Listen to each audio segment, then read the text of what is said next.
The illness I have is called myalgic encephalomyelitis.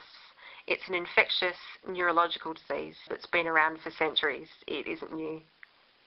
The illness was named ME in 1956 in the UK. Before that it was called atypical polio because ME occurs in epidemics as well as just sporadically.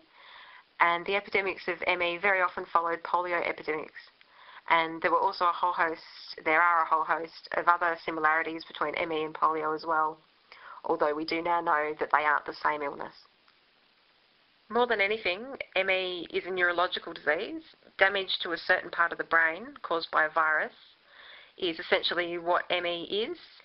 So MRI scans and SPECT scans of the brain are some of the most useful tests to help diagnose ME because every person with ME has this specific damage to the brain.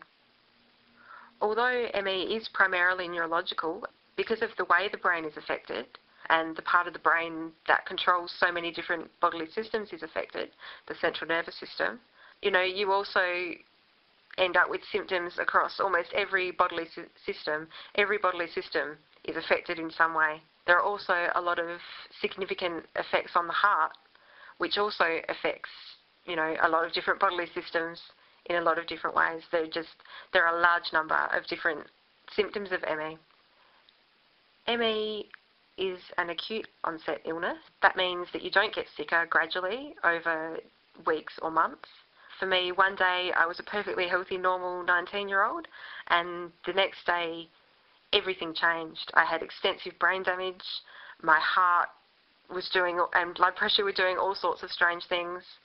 I had a lot of problems, just all sorts of different problems, and that's stayed the same for years now. I'll never return to how I was before. I also went from being quite active to the day I became ill, I was reduced to only being able to do about 40% of what I did before. I could only be 40% as active as I was before I was sick. That doesn't just include being physically active. It also includes mental activity, anything to do with thinking. It also includes sensory input. I'm very limited in how much light, noise, vibration, motion, and things like that I can tolerate.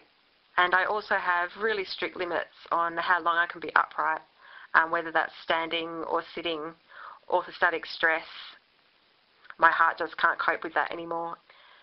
ME causes cardiac insufficiency, and all of those things, physical activity, sensory input, cognitive input, and orthostatic stress make it a lot worse. Contrary to popular belief, ME has nothing to do with fatigue or being tired all the time. If you're tired all the time, you don't have ME. ME is also not the same thing as CFS.